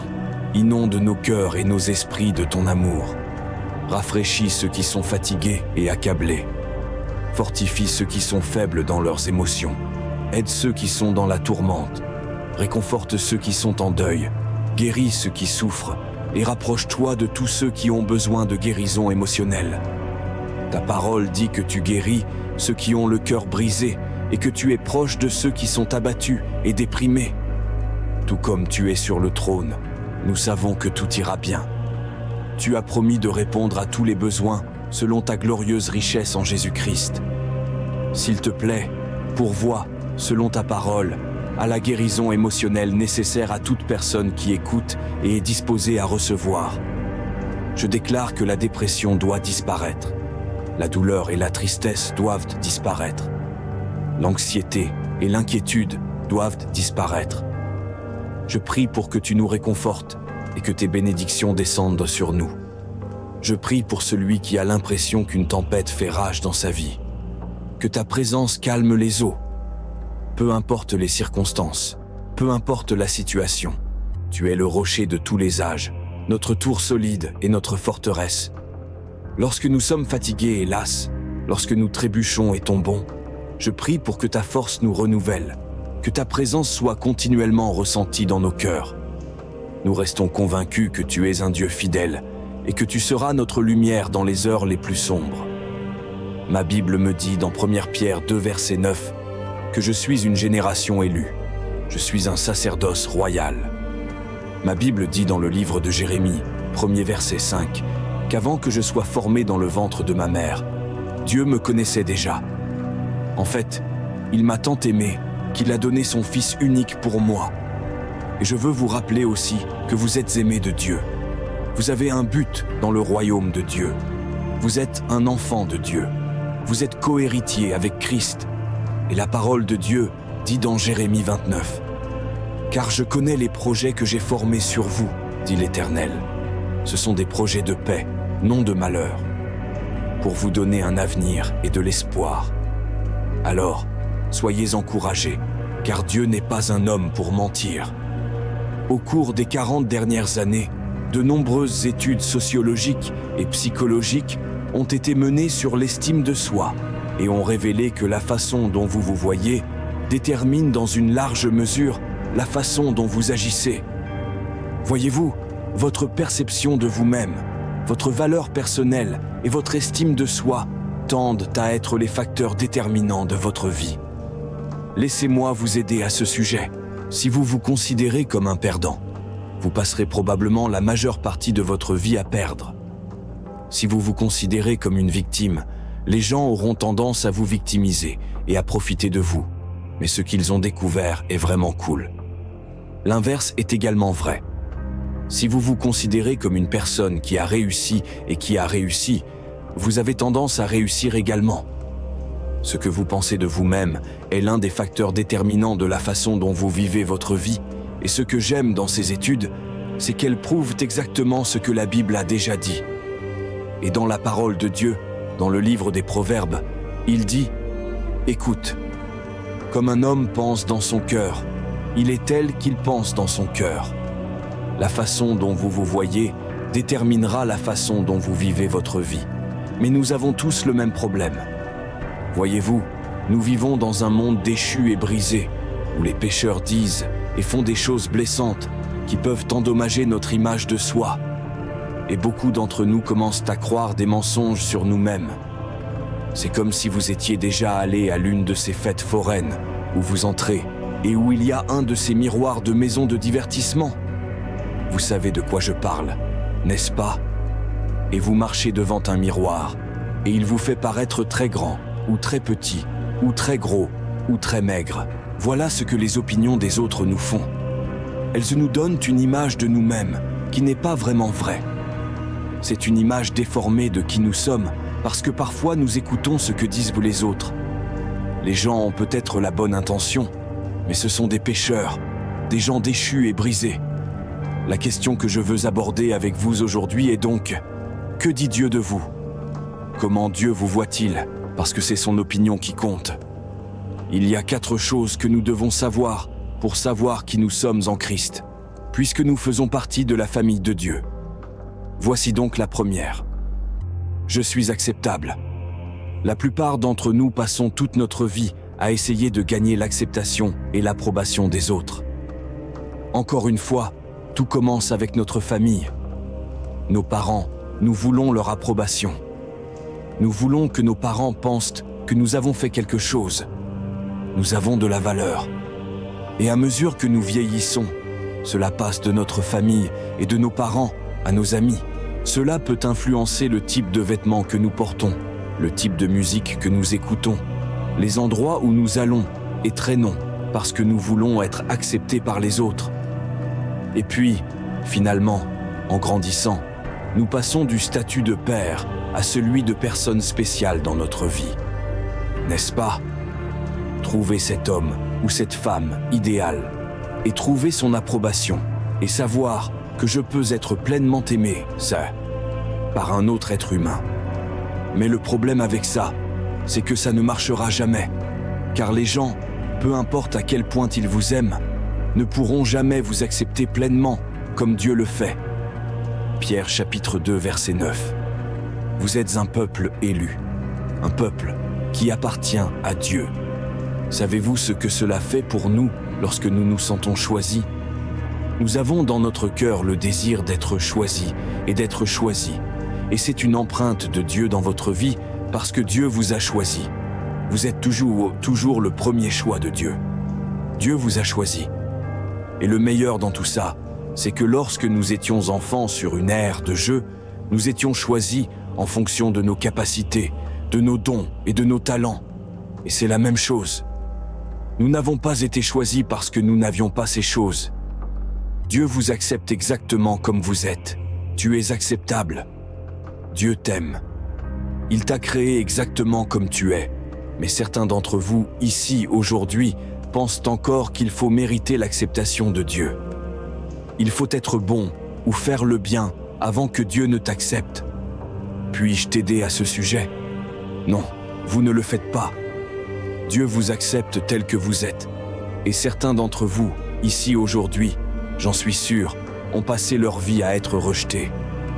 Peut-être vous êtes-vous senti inutile, ou peut-être que les gens ont dit que vous n'étiez pas assez bien.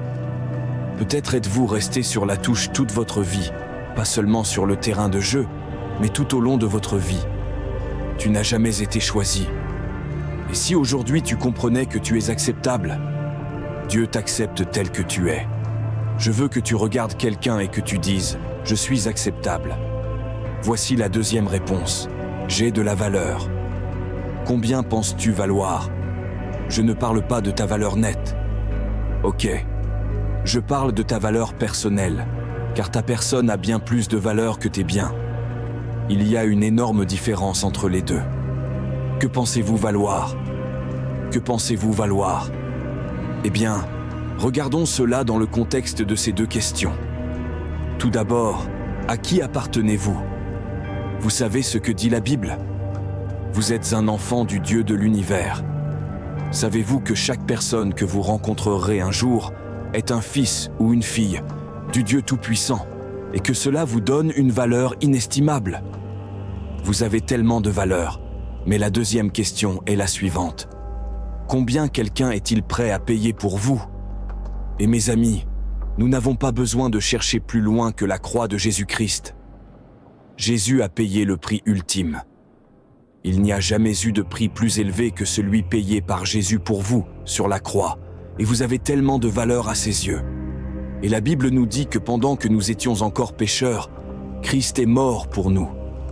Vous voyez, il n'a pas attendu que je nettoie et que je fasse les choses correctement.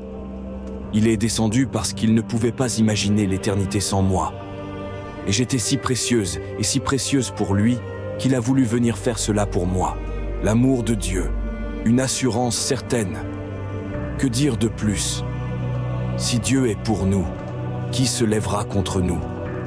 Lui qui n'a même pas épargné son propre Fils, mais l'a livré pour nous tous, comment ne nous donnerait-il pas aussi tout avec lui? Qui accusera encore les élus de Dieu?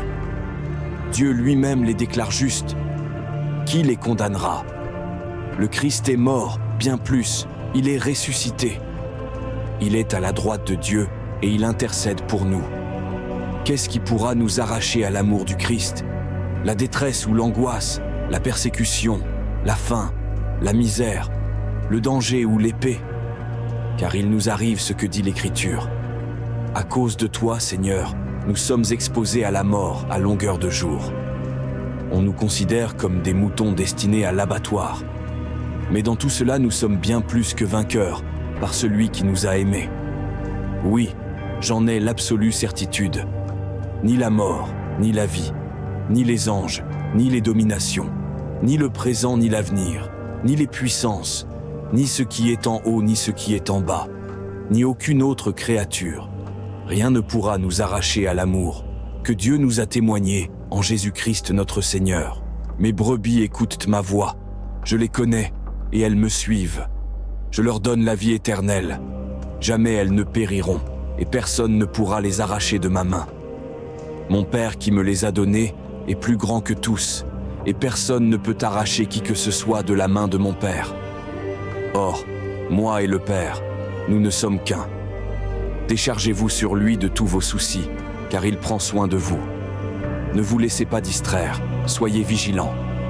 Votre adversaire, le diable, rôde autour de vous comme un lion rugissant, qui cherche quelqu'un à dévorer. Résistez-lui en demeurant ferme dans votre foi, car vous savez que vos frères dispersés à travers le monde connaissent les mêmes souffrances. Mais quand vous aurez souffert un peu de temps, Dieu, l'auteur de toute grâce, qui vous a appelé à connaître sa gloire éternelle dans l'union à Jésus-Christ, vous rétablira lui-même. Il vous affermira, vous fortifiera et vous rendra inébranlable. À lui appartient la puissance pour toujours. Ne vous mettez en souci pour rien, mais, en toute chose, exposez vos besoins à Dieu. Adressez-lui vos prières et vos requêtes, en lui disant aussi votre reconnaissance. Alors la paix de Dieu, qui surpasse tout ce qu'on peut concevoir, gardera votre cœur et votre pensée sous la protection de Jésus-Christ. Enfin, frères, nourrissez vos pensées de tout ce qui est vrai, noble, juste, pur, digne d'amour ou d'approbation, de tout ce qui mérite respect et louange. Ce que vous avez appris et reçu de moi, ce que vous m'avez entendu dire et vu faire, mettez-le en pratique. Alors le Dieu qui donne la paix sera avec vous. Je lève les yeux vers les monts. D'où le secours me viendra-t-il? Mon secours vient de l'Éternel qui a fait le ciel et la terre. Il te gardera des faux pas. Ton gardien ne dormira pas. Non, jamais il ne dort, jamais il ne sommeille. Le gardien d'Israël. L'Éternel sera ton gardien. L'Éternel est à ton côté, comme une ombre qui te protège. Et durant le jour, le soleil ne te causera aucun mal, ni, au cours de la nuit, la lune. Oui, l'Éternel te gardera de tout malheur. Il gardera ta vie. L'Éternel veillera sur toi de ton départ à ton retour, dès maintenant et à jamais. Finalement, frères, priez pour nous, afin que la parole du Seigneur se répande rapidement et qu'elle soit honorée ailleurs, comme elle l'est chez vous. Priez aussi pour que nous soyons délivrés des hommes insensés et méchants, car tous n'ont pas la foi. Mais le Seigneur, lui, est fidèle. Il vous rendra fort et vous gardera du diable. Voici l'assurance que nous avons à cause du Seigneur à votre sujet. Vous faites ce que nous vous recommandons, et vous continuerez à le faire. Que le Seigneur dirige votre cœur vers l'amour de Dieu, et vers l'endurance que donne le Christ. Je t'ai donné cet ordre. Prends courage et tiens bon. Ne crains rien, et ne te laisse pas effrayer. Car moi, l'Éternel ton Dieu, je serai avec toi pour tout ce que tu entreprendras. Prenez courage, tenez bon. Ne craignez rien, et ne vous laissez pas effrayer par eux, car l'Éternel votre Dieu marche lui-même avec vous. Il ne vous délaissera pas et ne vous abandonnera pas. Il dit ceci: L'Éternel est ma forteresse, mon rocher, mon libérateur. Il est mon Dieu, le roc solide où je me réfugie. Il est mon sauveur tout-puissant, mon rempart et mon bouclier. Mon asile est en lui. Toi, mon sauveur, tu me délivres des hommes violents. Loué soit l'Éternel. Quand je l'ai appelé, j'ai été délivré de tous mes ennemis. Parfaites sont les voies que prescrit l'Éternel, et sa parole est éprouvée. Ceux qui le prennent pour refuge trouvent en lui un bouclier. Qui est Dieu, sinon l'Éternel? Qui est un roc? C'est notre Dieu. C'est Dieu ma place forte. Il me trace un chemin parfait. Grâce à lui, comme une gazelle je cours et me maintiens sur les hauteurs. C'est lui qui m'entraîne au combat et me fait tendre l'arc de bronze. Ta délivrance me sert de bouclier. Par ta sollicitude, tu me rends fort. Grâce à toi, j'avance plus vite. Mes jambes ne fléchissent pas. Alors tu iras ton chemin en toute sécurité, sans trébucher.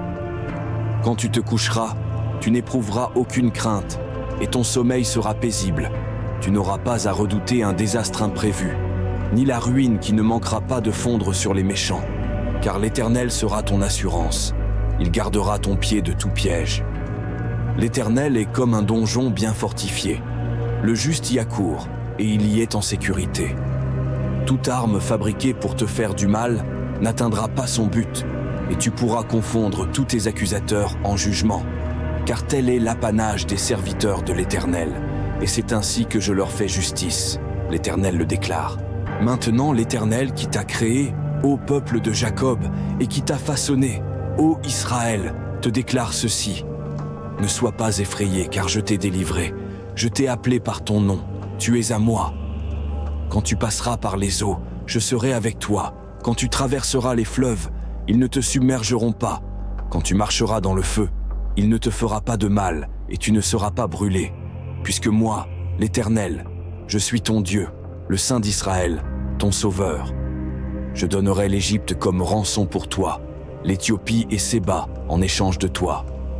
Oui, parce que tu m'es précieux, et que tu as du prix pour moi, et que je t'aime, je donnerai des hommes en échange de toi, et des nations contre ta vie. Sois donc sans crainte, car je suis avec toi. Je ferai revenir tes enfants de l'Orient, je te rassemblerai de l'Occident. Ne sois pas effrayé, car je suis avec toi. Ne sois pas angoissé, car moi, je suis ton Dieu. Je t'affermis, je viens à ton secours. Pour sûr, je te soutiens de mon bras droit qui fait justice. Tous ceux qui sont irrités contre toi sombreront dans la honte et dans le déshonneur. Tes adversaires seront réduits à rien, ils périront. Tu auras beau chercher, tu ne trouveras plus ceux qui te querellaient, qui te faisaient la guerre. Ils seront tous anéantis, réduits à rien. Car c'est moi, l'Éternel, qui suis ton Dieu. Je saisis ta main droite, je te dis, sois sans crainte, je suis là pour t'aider.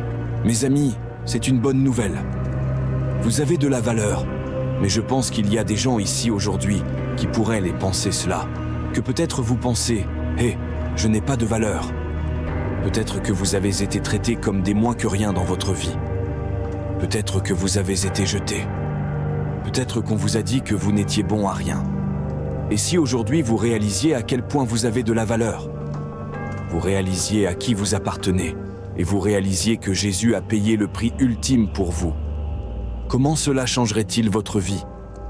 Voici la troisième affirmation. Je suis capable. 1 Pierre, chapitre 2, verset 9. Vous êtes un sacerdoce royal. Je veux que vous entouriez ce mot prêtre.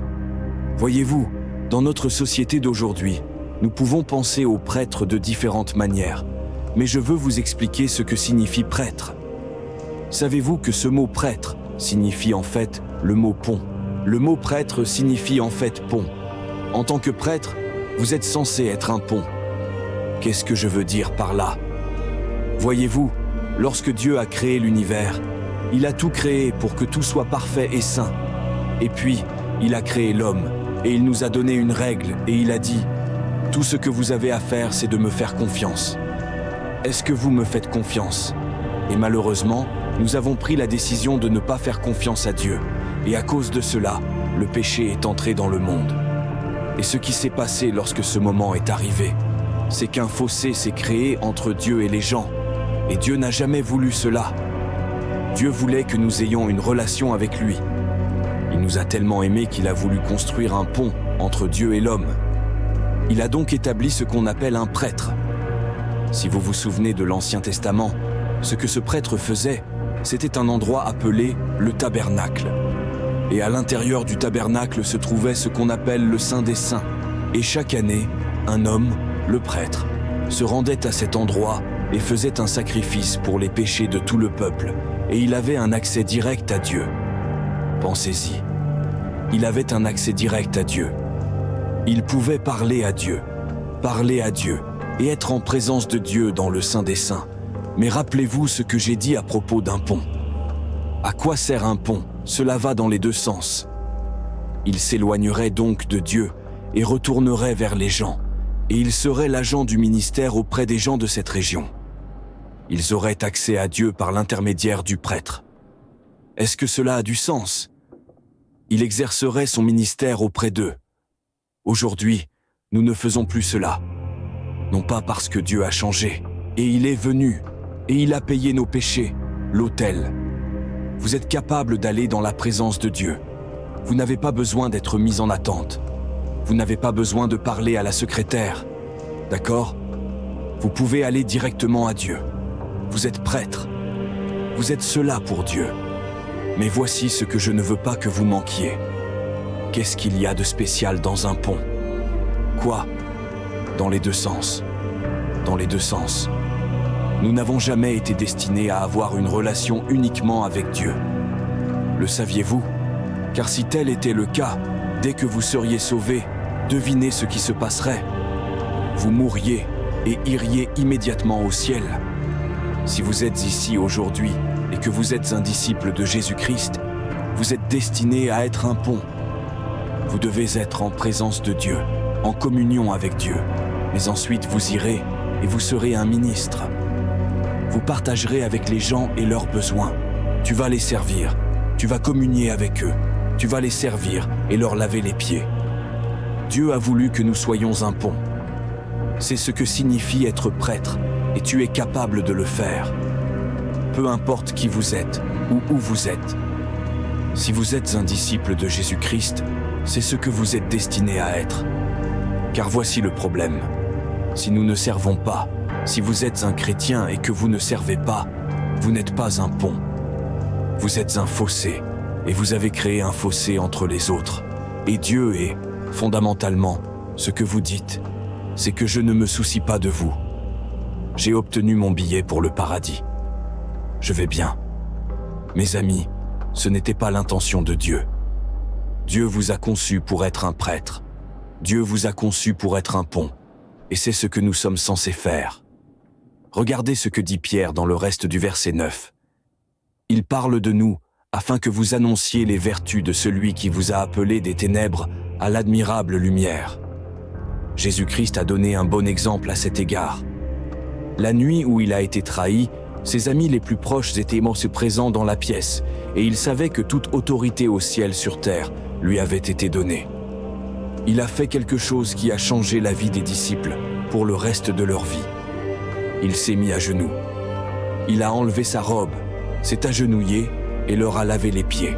Si vous ne comprenez pas ce que cela signifie, dans cette culture, c'était le travail du serviteur. C'était le travail le plus bas que l'on pouvait obtenir. Et je dirais que vous auriez pu entendre une mouche voler dans cette pièce lorsque Jésus s'agenouillait et lavait leurs pieds. Et quand il eut fini, il se releva, s'assit et dit à ses disciples, « Vous m'appelez Seigneur et Maître, et vous avez raison de le faire.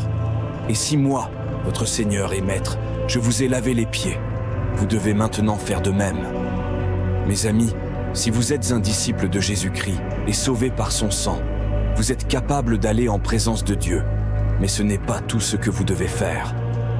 Vous devez servir, vous devez donner votre vie et faire un don. Même si vous ne pensez pas en être capable, réalisez-vous que l'Esprit qui a ressuscité Jésus d'entre les morts est vivant en vous et que vous y avez pleinement accès. Vous pouvez aller chercher la puissance de Dieu, directement de Dieu. Et ensuite, vous pouvez aller et être un pont et servir les gens. Nous avons vu des vies changer, et c'est ainsi que cela se produit, mes amis, en servant les autres. Voici le numéro 4. Je suis pardonné. 1 Pierre 2 dit « Autrefois vous n'étiez pas un peuple, mais maintenant vous êtes le peuple de Dieu. Autrefois vous n'aviez pas obtenu miséricorde, mais maintenant vous avez obtenu miséricorde. » Je pense que certains d'entre nous ont une vision faussée de qui est vraiment Dieu. Mes amis, Dieu vous adore. Et écoutez ce que dit Ésaïe au chapitre 43, verset 25. « Je suis le Dieu qui pardonne vos péchés, et je le fais à cause de qui je suis. Je ne vous tiendrai pas pour responsable de vos péchés. Vous êtes acceptable, tu es précieux. Tu es précieux. Tu es capable, et tu es pardonné.